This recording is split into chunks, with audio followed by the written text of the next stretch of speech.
बहुत समय पहले की बात है। एक नगर में घनश्याम नाम का व्यापारी रहता था। उसकी 3 बेटियां थीं, जिन्हें वो बहुत प्यार करता था।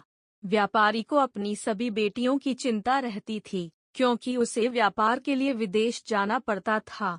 जब भी वह वापस आता था, तो अपनी बेटियों के लिए कोई न कोई उपहार जरूर लेकर आता था।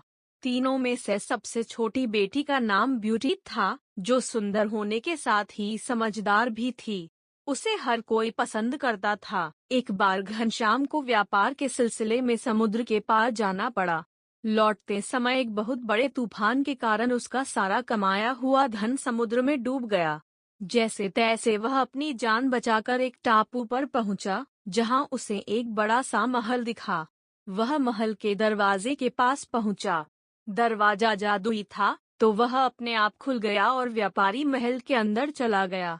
महल अंदर से बहुत सुंदर था और उसके बीचों बीच एक बड़ी मेज पर बहुत सारा खाना रखा हुआ था। व्यापारी को तेज भूख लगी थी, तो उसने मेज से एक सेब उठाकर खा लिया। तभी वहां एक बीस्ट यानी राक्षस के हंसने की आवाज आने लगी। व्यापारी आवाज सुनकर डर गया और छुपने लगा। तभी बीस्ट ने कहा कि डरो नहीं, आप हमारे मेहमान हैं। आराम से खान खाकर आप जा सकते हैं।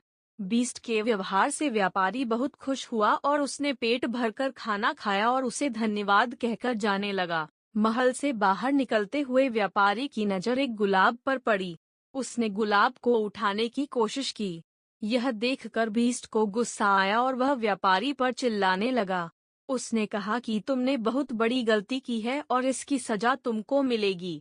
अब तुम्हें जीवन भर यहाँ रहना पड़ेगा। यह सुनकर व्यापारी डर गया और उसने कहा कि मुझे माफ कर दो।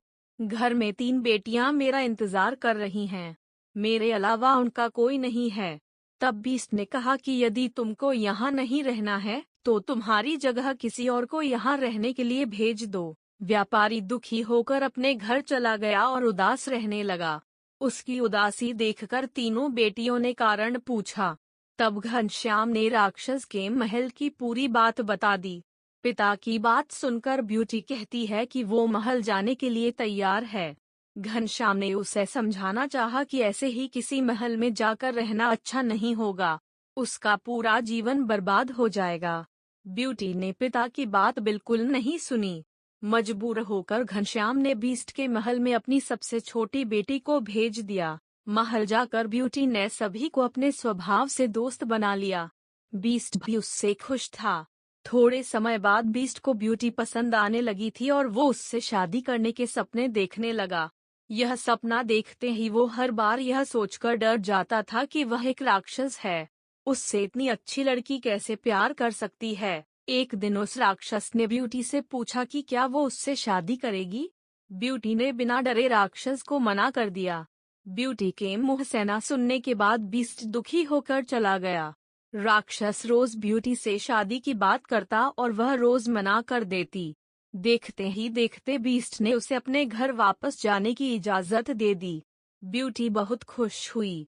फिर राक्षस ने ब्यूटी को एक अंगूठी देते हुए कहा कि अगर तुम्हें कभी भी वापस आने का मन करे, तो तुम इसे अपनी उंगली से उतार देना। ब्यूटी घर पहुंची और अपने परिवार के साथ खुशी खुशी रहने लगी। 2 हफ्ते बाद उसे अचानक राक्षस की याद आई। उसने हाथ से अंगूठी उतारी और महल पहुंच गई। वहां जाकर उसे पता चला कि बीस्ट बीमार पड़ गया है। तब ब्यूटी ने उसका बहुत ख्याल रखा और वो कुछ दिन बाद ठीक हो गया। ठीक होने के बाद राक्षस रोज ब्यूटी की सेवा करता था। उसका प्यार देखकर ब्यूटी को वह पसंद आने लगा। एक दिन जब दोबारा राक्षस ने उससे शादी के बारे में पूछा, तो ब्यूटी ने हाँ कर दी। तब बीस्ट ने पूछा कि क्या वो इतने बड़े और अजीब से दिखने वाले राक्षस के साथ जिंदगी भर रह सकती है। उसने कहा कि हाँ, वो उससे प्यार करने लगी है। ब्यूटी ने जैसे ही ऐसा कहा, तो वह राक्षस अचानक राजकुमार बन गया। तब राक्षस ने उसे बताया कि वह बुरे श्राप के कारण राजकुमार से बीस्ट बन गया था। उसने कहा है कि यह श्राप केवल सच्चे प्यार से ही दूर हो सकता था, जो हो गया। इसके बाद ब्यूटी और राजकुमार ने शादी कर ली और दोनों खुशी खुशी रहने लगे। कहानी से सीख, किसी की भी शक्ल देखकर उसे अच्छा या बुरा नहीं कहते। इंसान के चेहरे की जगह उसके गुण देखने चाहिए।